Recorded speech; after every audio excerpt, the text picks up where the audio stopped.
from the May 7th, 2026 issue of the River Rock Times on the Niagara Frontier Radio Reading Service. And green thumbs are in abundance at McKinley High School. It's a literal sign of spring. Each year, around the same time as the Cherry Blossom Festival at the Buffalo History Museum, the white painted announcement is trotted out to the front of McKinley High School, indicating the annual plant sale is underway. It's a spring tradition dating back to the 1970s, says Jeffrey Hammond, Public Information Officer for Buffalo Public Schools.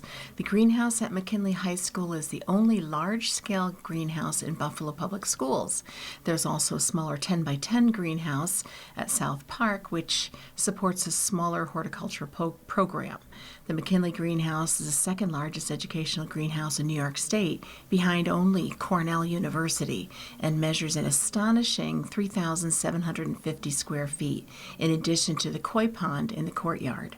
Among the varieties of plants available during the sale include 1-gallon pots, perennials, strawberry plants, hanging flower and fern baskets, flats of annuals, hanging houseplants, and white pine trees, ranging in price from $1 to $30. The program is managed, operated, and maintained by more than 160 students in grades 10 through 12 under the supervision of a New York State Education Department certified plant science teacher, in addition to industry professionals. Students must enroll in the 3-year program starting in 10th grade in order to successfully complete the New York State Education Department approved career and technical education program. Like all CTE programs, the curriculum is reviewed, evaluated, and reapproved every 5 years by the state.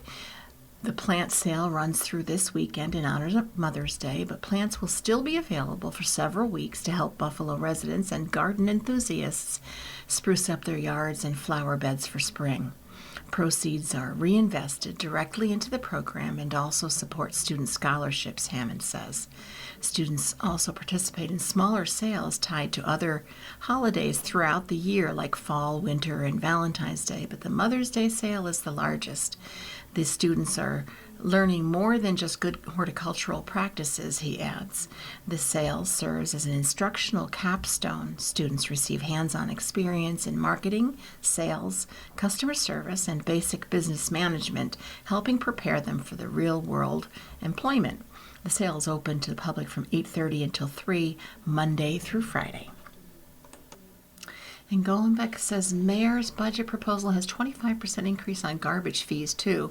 During Monday evening's Believe in Black Rock meeting, the North District Council member Joe Golenbeck let those in attendance in on a little secret. The proposed budget for the city of Buffalo not only includes a proposed 25% increase in the tax rate, but a 25% increase in garbage fees as well. The rate would apply to all 3 tiers of blue garbage totes, he confirmed, but it would not apply to the green recycling totes. If a person is currently paying $200 for their 35-gallon garbage tote, the proposed rate would be $250. A $250 bill for a 65-gallon tote would go up to $312.50, and a current $300 bill for a 95-gallon tote will go up to $375 when the new budget goes into effect on July 1st. Golenbeck said he didn't believe any other fees would be facing similar proposed increases, but probably. Water and sewer fees have gone up. One of the things, and I understand this, the constituents are paying higher for cable, electricity, and gas. They can't yell at Mr. Gas Man or Mr. Cable Man, but they can see me in the grocery store. They can see me in the neighborhood, and they should tell me they're upset. I need that. I'm the one they're going to tell, and I'm the one they're going to let know that they're not happy with the increased fees they're paying as a result of the proposed budget, which is still under debate for another 3.5 weeks, he said. Golenbeck anticipates people opting for a small trash tote rather than paying the increased fee. He reiterated that he has voiced his concerns with the proposed 25% tax increase included in the budget as well, saying that it was originally floated as a gradual increase over the next few years instead of the immediate hike all at once. As a result of the proposed increase, plus the addition of 2 new deputy mayor positions at higher salaries and the hiring of a new police commissioner, also at a higher wage than the previous commissioner, Golenbeck said he's going through the budget and trying to find areas in which savings can be made. He was also one of a handful of council members to vote against the new police commissioner who was still approved for the position last week. I tried to explain to them when you're dealing with a user fee, it's like you're dealing with someone who is passionate about their faith and you say, I don't believe in God, he said, suggesting a response of shock, disbelief, and anger. Golombek said he tries to warn the mayor, Sean Ryan, and other administration officials that people will be unhappy when word gets out about the garbage fee increase on top of the tax increase proposal. He did give Mayor Ryan credit for hosting a series of workshops and informational sessions throughout Buffalo to make sure that groups are eligible for tax breaks, who are eligible for tax breaks, are aware of them, including veterans and senior citizens. That's something the mayor is, to his credit, working on programs. We do them on a regular basis through the Northwest Community Center in North Buffalo. The problem is, of course, it's the same people attending the workshops, suggesting that not all who are eligible for the programs are taking advantage of them. There's a meeting on the school tax relief, STAR program, and other tax credit and rebate initiatives scheduled for Friday, May 15th at the Polish Cadets, 927 Grant Street, starting at 5:30 p.m. Golombek said he and other members of the council continued to go over their budget books line by line, looking for ways to reduce the proposed tax increase, saying that every $1.9 million in savings they can find would result in a 1% reduction in the tax increase. He also confirmed that the mayor has rescinded an amendment in the budget proposal that would have allowed any new funding sources or contracts to be signed between the time this year's budget is finalized and the next one is introduced without consulting the Common Council. In addition to Golombek, attendees at the meeting heard from Adam Bojack, a candidate running for the New York State Assembly to represent the 149th District. Another candidate, Karen Hoke, addressed the group during April's meeting. The BlackRock Riverside Alliance is said to be working on hosting a debate among the candidates for that seat before the June primary. And in Buffalo Briefs, City County to partner on pothole patrol. Mayor Sean Ryan announced on April 27th the beginning of a new partnership between the City of Buffalo and Erie County to expand pothole repair efforts, using hot patching to provide what they say is a more durable, longer-lasting method of fixing roadways than the cold patching traditionally done by the city. Joint city and county crews will deploy hot asphalt to repair potholes across Buffalo, with plans to operate 1 to 2 days per week while the city builds capacity to complete hot patching by itself. The City of Buffalo will supply the materials for the repairs.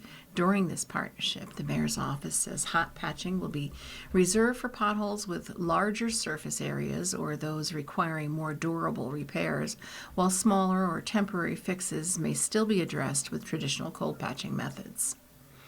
And Scanlon comments on the comptroller's appeal. Buffalo Common Council South District Council member Christopher P. Scanlon has released the following statement on City of Buffalo Comptroller Barbara Miller Williams' recently announced intention to appeal the latest decision on the suit over her refusal to issue bonds to fund projects included in the 2025 and 2026 capital budgets.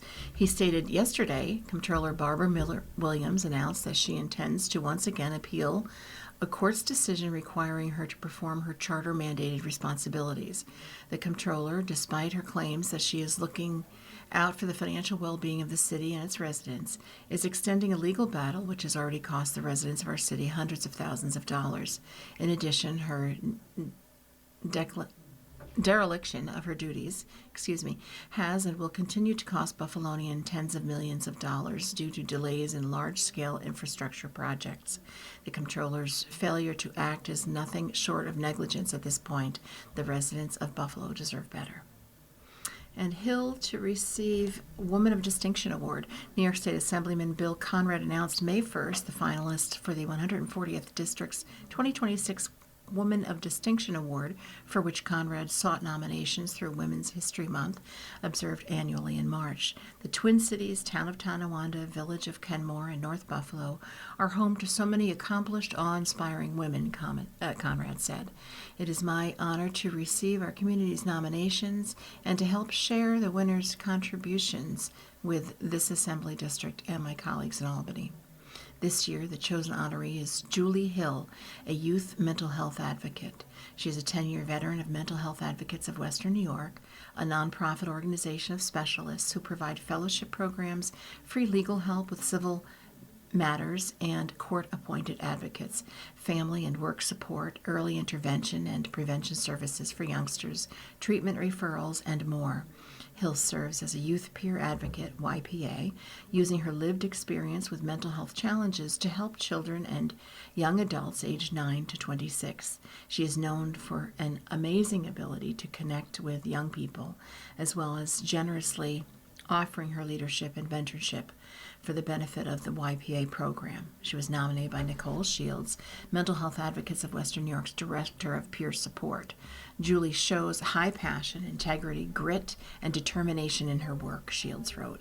The work she does changes lives. It gives hope and ensures the youth know that they are not alone in their struggles. A graduate of Kenmore West High School, Hill lives in North Buffalo. Conrad will personally present the award to her this summer. And walking tours of the River Line are announced. Friends of the River Line, the organization advocating for development of the former DL&W corridor owned by the Niagara Frontier Transportation Authority, will lead walking tours to share the vision for the proposed nature trail and greenway to the general public. The tours, which are free, will be led by Jeff Kebsack, the executive director of Friends of the River Line. Tours of the Dell, the section of the River Line in the old First Ward, will begin at 5:30 p.m. and start at the corner of Louisiana Street and Miami Street. The tours are scheduled for the second Thursdays in May through October, so those dates are May 14th, June 11th, July 9th, August 13th, September 10th, and October 8th. Tours of the Basswoods, the section of the River Line in the valley, will begin at 5:30 p.m. and start at the Red Jacket Riverfront Natural Habitat Park at the foot of Smith Street. These tours are scheduled for the first Wednesdays in May through October, those dates being May 6th, June 3rd, July 1st, August 5th, September 2nd, and October 7th. Pre-registration is required for the tours and is available at theriverline.org. You are listening to a reading of articles and features from the River Rock Times on the Niagara Frontier Radio Reading Service. And bird migration is focus of the Migratory May presentation. Lights Out, the Need for Dark Skies is a lecture by Jay Burney, kicked off Migratory May in North District Burney, a founder of Birds on Niagara, and who is involved in numerous conservation groups. He spoke May 5th at the Black Rock Harbor Center, 52 Amherst Street. Burney said May 3rd to 5th is a prime migratory time of the Niagara region. 3.5 million birds flew over the area last night, he said, as a super migration would see 1.5 million to 3.5 million birds on the wing. As the Great Lakes holds 20% of all the fresh water in the world, Burney said the Niagara River Basin is globally recognized and the first open water for migration from the north. He noted areas of concern, including birds losing habitat to intense development over the watershed area, natural occurrences such as fog, the disappearance of food supplies, and birds impacted by man-made light sources. Burney noted that unnatural light started in Buffalo in 1901 at the Pan Am Exposition. Currently, he says, there's a group in Canada that lays out all the birds killed by night lights and flying into buildings. The number is disturbingly large. New York State, he said, has a policy that all state buildings, parks, etc. must have lights out from 11 p.m. to dawn, which does help. Burney spoke of the importance of educating children and that efforts like Lights Out at Night is a start. He also mentioned Edward Wilson, a biologist who wrote Half Earth, promoting the plan 30 by 30, 30% of land and water protected as wild by 2030. Migratory May events continue with presentations at the Black Rock Harbor Center at 6:30 p.m. BRR Alliance Executive Director Ann McCooey will share helpful tips and ways to create bird-friendly environments in neighborhoods and backyards on Tuesday, May 12th. New York State DEC wildlife biologist Connie Adams will wrap up the series on Tuesday, May 19th, with a presentation on the birds that help make the Niagara River a designated important bird and biodiversity area and a prime area for bird watching and ecotourism. And Buffalo Creative Workshop aims to bring artists of all genres together on the second floor of the massive brick building where mechanics and specialized tradesmen used to assemble and design cars that were works of art on four wheels. Tom Stalinsky is creating a world where designers, artists, actors, writers, poets, card game enthusiasts, and performers of all kinds can gather together to make the world a little more beautiful. From its grand opening last June, Buffalo Creative Workshop at 255 Great Arrow Avenue, Suite 205, is a massive blank canvas. On a recent visit, blue sequined curtains descended from metal tubes to establish a performance space, while in a distant corner an engraving and embossing machine inscribed a message on a timber, a leftover project from a school visit earlier that morning. Cabinets are stuffed to bursting with art supplies, markers, crayons, paints, paper of all grades, and one wall shows the leftover writing advice from a workshop given by a professor from SUNY Fredonia on how stories have shapes and how to determine which one is the best for the story at hand. It's taken a lot of time to develop. Making sure people know we exist is the hardest thing, but you can say that for everybody who opens a business, Stalinsky said. Competing for attention in the social media age is terrible, and I can't explain this place in 2 seconds. He does, however, have the equivalent of an elevator pitch to explain the vision behind Buffalo Creative Workshop, the offshoot of his original creative enterprise, the local publisher Band of Bards, which specialized in low-tech zine formats, magazine formats, and locally written and produced comic books. We're a group of storytellers. It was all about bringing more authentic representation from different groups into comics. There's a lot of different segments of the population that don't get very accurate representation in the media, he says. This is just really about creating an artistic community that welcomes everybody. Buffalo is a very cliquey town. We've got lots of great resources for specific disciplines, but not too many that kind of congregate. That's what we're trying to do here. Set up a creative workshop where people of any discipline, as long as it doesn't involve open flame, can come here and work.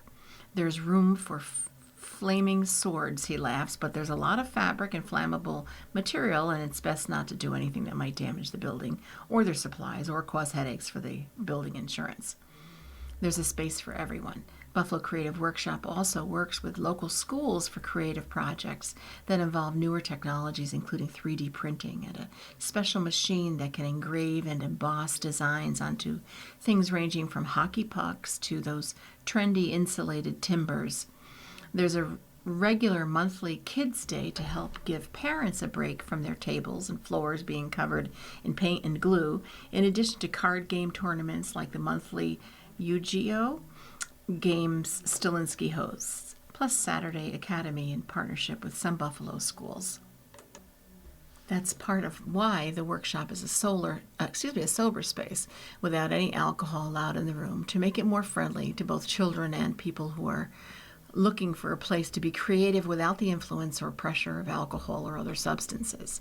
Anyone can drop into the Buffalo Creative Workspace to work on a project, either alone or in a group, for a small fee. It's a pay what you can model with access to professional-grade art supplies and technology.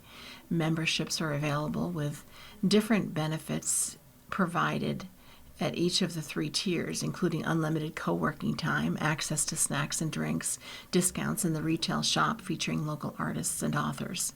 People can come in here, do a pay-what-you-can drop-in, and try out a brand new medium rather than going to the art store and shelling out $75 to $100 for a set of pastels only to find out they really don't like it, Stilinski says. People who buy memberships at the $75 and up level can also access special wholesale pricing deals for any art supplies that they've tried out and want to buy for their home use. You can save yourself a lot of money coming here. If you don't like what you try, cool. Or if you like what you try, cool. I can order it and sell it to you. He also encourages people to check out monthly calendar to see what classes are coming up. A quick glance at May's calendar shows a series of different Workshop Wednesday offerings, ranging from crafts on May 13th and comics on May 20th to a writing workshop on May 27th. There are no restrictions on the genre or kind of craft or story participants want to work on. These workshop nights are meant to bring people together who have a common interest, giving them a chance to work in a friendly and collaborative setting, maybe even picking up some tips and tricks or new inspiration from someone else with a similar project. The 4th Thursday of each month is an open mic night to allow people to try out their performance pieces, from singing to poetry to monologues. There's even a monthly drag show from Buffalo's drag royalty in conjunction with Rookie Nights out of the Hot Mama's Canteen on Military Road. He's also starting a watercolor painting class in May, and is open to suggestions on other kinds of instructional events to host. A talented artist himself, if there's a kind of art someone wants to know more about and Stilinski isn't well versed, odds are good he knows someone who is. Trying to get the word out to help bring creative people together in a large space is challenging. Stilinski is using Buffalo Creative Workshop Instagram account to build community and draw more attention to the offerings at the space. But he's also launched a GoFundMe, not just to help cover his rent expenses, but to support memberships for people who might not be able to afford them. This year we decided to do one that would raise money to pay for 20 full-year master level memberships. That's the top tier membership going for $125. If you're looking to support people coming in, what it does is allows us to donate that year-long membership to a local artist. We actually got our first person who put their name on the list come in the other day to check out the place, an artist who makes his own rugs and will be setting up in the textiles corner of the workspace a few days a week and working on his projects. The GoFundMe has a goal of raising $25,000, with every 5% of that goal supporting another year-long membership. Membership also comes with 4 free hours each month to host an event or to use the space privately for a party, art showing, or other events. I also make them their own custom smock, Stilinski said. There's a lot of benefit to it that's designed to help drive down the costs of making art. Financial barriers keep so many people from doing something or starting something, and that's terrible. The money pledged through the GoFundMe also does help Stilinski keep his operation alive, something he's been funding himself for the past year. There's so many great small businesses that are awesome, but they go out of business because they just didn't have enough time to turn a corner and become financially stable, he says. Through the GoFundMe and a stronger presence on social media, he's hoping to give other artists and himself a little more runway for the entrepreneurial adventures to take flight. For more information on Buffalo Creative Workshop, visit www.buffalocreativeworkshop.com. The county clerk is concerned over property tax hike. Erie County Clerk Mickey Kearns, a former Buffalo councilman, told WBEN listeners he's concerned about the impact of a Buffalo property tax hike on county property tax payments, especially by residents who are behind on payments. Kearns said it's nearly $10 million and Erie County does not have a payment plan. So if you get behind on your taxes, you do not get a payment plan until you go into foreclosure.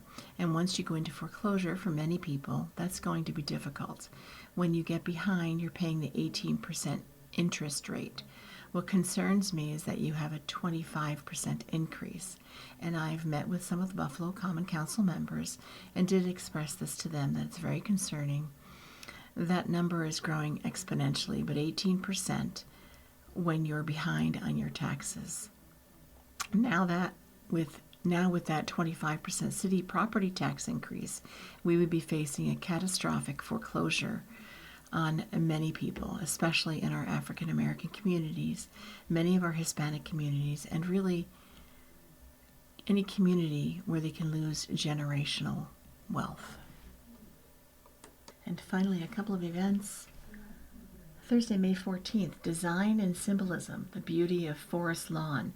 Julie Snyder, CEO, will provide overview of 175 years of history at Forest Lawn and insight on its iconic monuments, 6 p.m. at the Black Rock Historical Society Museum, 436 Amherst Street.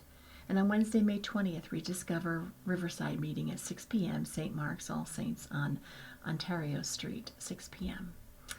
Thursday, May 21st, introduction to flint knapping and chipped stone technology and as experimental archaeology. Dr. Doug Perrell, Director, SUNY AB Archaeological Survey, 6 p.m., Black Rock Historical Society Museum, 436 Amherst Street. And then finally on Thursday, May 28th, Arab and Middle East calligraphy and art shaping communities in New York. Nada Ode, founder and executive director of Arabesque, 6 p.m., Black Rock Historical Society Museum, 436 Amherst Street. So you've been listening to a reading of articles and features from the Black Rock Times, May 7th issue.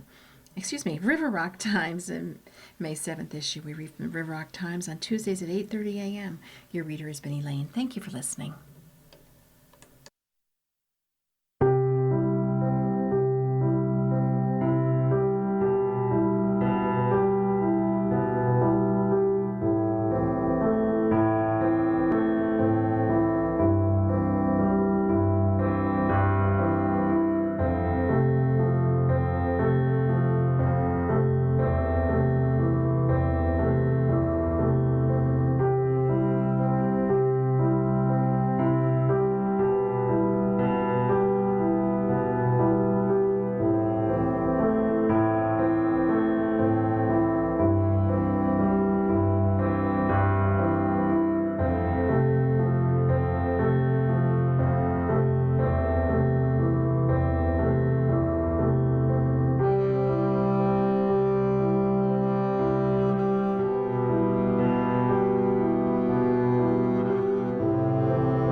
Good morning. Welcome to another broadcast day on the Niagara Frontier Radio Reading Service, a private not-for-profit organization.